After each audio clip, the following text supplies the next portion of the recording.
কাম, ক্রোধ ও লোভ এই তিনটি নরকের দ্বার, অতএব ওই তিনটি পরিত্যাগ করবে। Hare Krishna to all of you. সবই ভক্তকে মেরা ধন্যবাদ প্রণাম। আজকে ভগবদ্গীতা থেকে 3টি শ্লোক শ্রবণ করে নেব। হরে কৃষ্ণ।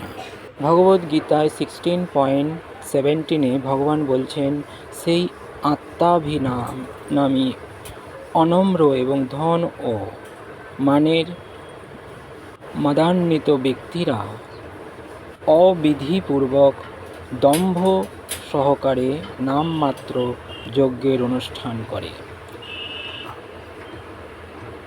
অহংকার, বল, দর্প, কাম ও ক্রোধকে আশ্রয় করে অসুরেরা শ্রেয় দেহ ও পরদেহে অবস্থিত পরমেশ্বর স্বরূপ আমাকে দ্বেষ করে এবং সাধুদের গুণেতে দোষারোপ করে। সেই বিদ্বেষী, ক্রূর ও নরাধমদের আমি এই সংসারেই অশুভ আসুরি জনিতে অবিরত নিক্ষেপ করি।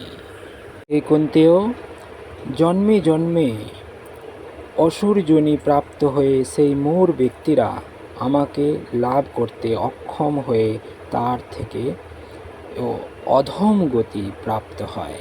হরি বল। শিল প্রভুপাদ কি জয়।